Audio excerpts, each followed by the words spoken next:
Cambodia is a very poor third world country in Southeast Asia. For many, the future can seem bleak and without hope. In the late 1970s, during the genocidal Pol Pot regime, up to 2 million people were killed. The entire population was plunged into grinding poverty, and millions of Cambodians remain malnourished close to 30 years later. And hundreds of thousands resort to prostitution, recycling rubbish, and other demeaning jobs to eke out a paltry living.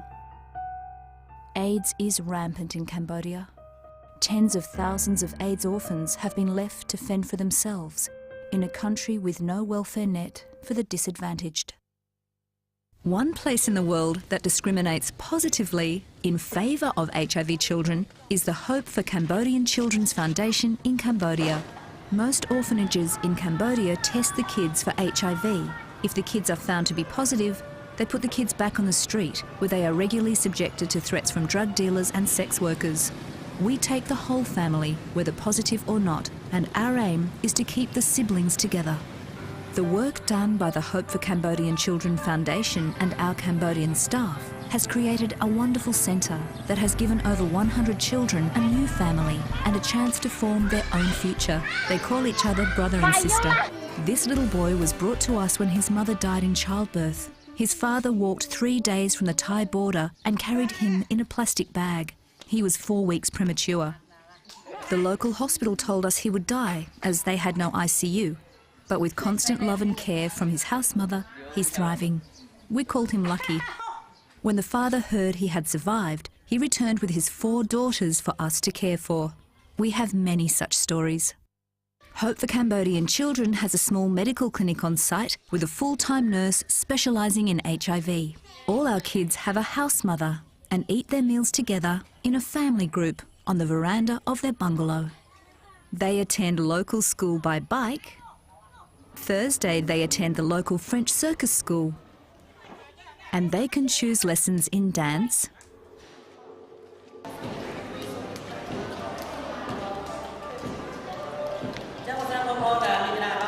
acrobatics,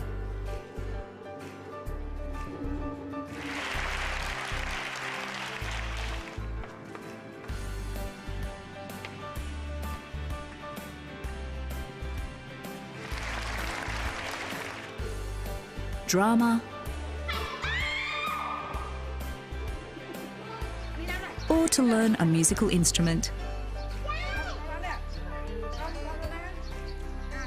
We have 3 classrooms on site at Hope for Cambodian Children and provide additional English lessons, Khmer lessons, and IT classes for all of our kids. We also boast the largest library in the city of Battambang, Cambodia's 2nd largest city. Well, the future of the library is that we will lend out to other non-government organisations here. So we'll have a lending system from here. We have a lot of interest in sending books to Battambang schools who have maybe a maximum of 50 books in them, but they might have 2,000 students, and no Khmer books and English books that are beyond them. So getting books into schools so that children can learn English. The library we have here with our 5,000 plus books is the biggest library in Battambang, even though there are about 8 universities, there are technical colleges, there are high schools with up to 5,000 pupils in them. This is the biggest library, and it's all because of the generosity of Australian people.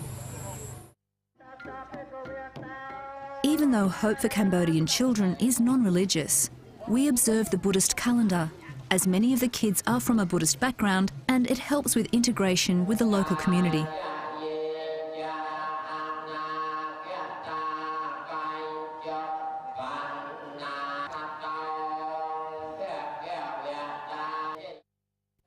The aim of Hope for Cambodian Children is to provide support and education so that the children have the best chance of re-entering their society and caring for themselves. I think I'll always look at the the orphanage, not as the buildings or the trees or the land, but just how the kids are going. And the kids have just made such huge improvements in the last 6 months particularly, which makes the centre really wonderful, because it is about the kids, and that's what the orphanage is. So with their improvement means we're getting better and better. Our aim is to keep the siblings together and give them a chance to form their own future. Shades for AIDS is a gold coin donation day for an HIV mother-to-baby prevention outreach program. Your commitment and generosity will greatly assist the work being done by the Hope for Cambodian Children Foundation in caring for children affected by HIV/AIDS and preventing transmission of the virus from mother to child. And I'm incredibly proud as Minister for Education to officially launch Shades for AIDS here today at James Roos High School. Thank you. Save the date, Friday, May 7th. Register your school now. Visit shadesforaids.org and help us restore hope to the children of Cambodia.